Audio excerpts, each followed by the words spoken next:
Close SportsPulse. Trysta, Krick and Steve Gardner break down the Cubs' dramatic win, the Nationals' continued heartbreak and how the next round shapes up. USA Today Sports Washington. It was 2 in the morning, and the Chicago Cubs were sitting half-dressed, drenched in champagne, eating cake, washing it down with beer and looking at one another in sheer disbelief.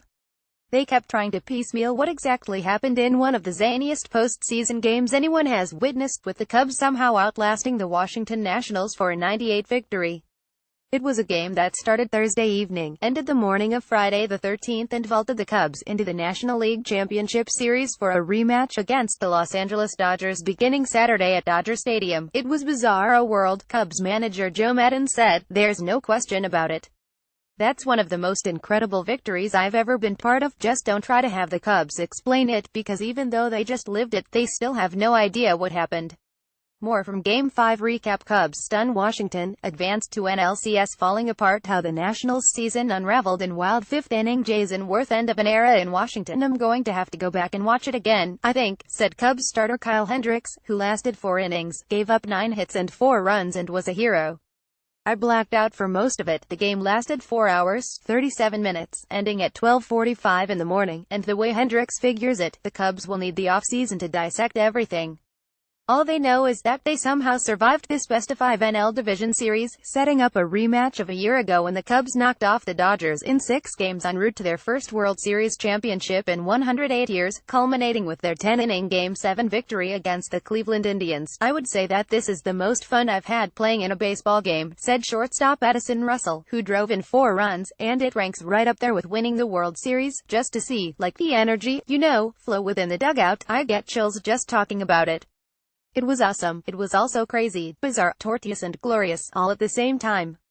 How can you explain a night that sees Cubs closer Wade Davis, who gave up the first grand slam of his career as a reliever in Game 4, come back and produce the first 7-out save of his career, throwing a season-high 44 pitches? He knew I had to, Davis said, because I looked down to the bullpen a couple of times, and nobody was warming up. How is it possible they scored 4 runs in the 5th inning on 2 errors by Nats catcher Matt Wieters, a passed ball, a catcher's interference call and a run-scoring hit by pitch? It was the worst game I've ever played, Wieters said, behind the plate. It was the first time in baseball history, according to Baseball Reference, that all of those occurrences happened in a single inning. That was probably one of the weirdest innings, Nats manager Dusty Baker said, I've ever seen. How after 38 players are used, including 14 pitchers, can a game come down to Bryce Harper striking out to end the series? It doesn't matter how pretty or how bad it looked, Cubs veteran starter Jon Lester said.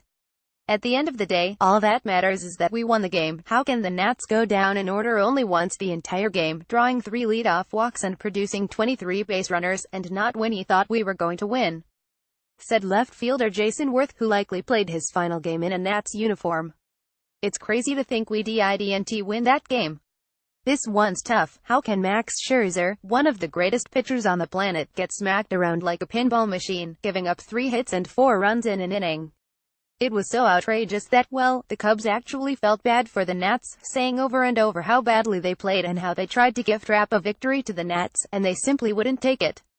Really? The Nats have won the NL East title 4 times in the last 6 years and 3 times have played Game 5 in the NLDS, and lost them all. They have never won a postseason series in franchise history, and this may have been the most gut-wrenching, considering this is perhaps the most talented team they've ever assembled. It was the 10th time in the last 11 games that a Washington, D.C. sports team has played an elimination game and lost. The Nats, who blew a 60 lead to the St. Louis Cardinals in Game 5 exactly 5 years ago, had a 41 lead in this one. It turned to 43, but when Scherzer jogged in from the bullpen in the 5th inning to a thunderous roar from the sellout crowd, normalcy seemed just around the corner. Instead, Wieters had what he admitted was the worst inning of his career, a passed ball lengthening it after Javier Baez struck out, and the Cubs reversed the game's trajectory. The strikeout, wild pitch is a huge part of our offense, Cubs president Theo Epstein said, laughing after the game. We practiced that. The inning mercifully ended when Bryant popped up to shortstop Trea Turner, turning a 43 Nats lead to a 74 Cubs advantage. Yes, so Bryant, the reigning NL MVP, makes 2 outs in the miraculous inning that sends the Cubs to the NLCS. It was the craziest inning I've ever been part of, Bryant said. I mean, I made 2 outs in 1 inning, and guys were congratulating me. It was so bizarre that Nats shortstop Trea Turner said the veteran umpiring crew was even stopping players to tell them they've never quite seen anything like it. A game the Cubs will treasure forever, and one that just adds to the tortuous history of the Nats. Not as extended or tortured as the Cubs' demons, but getting there. You can't draw these things up, Rizzo said. You got to roll with them.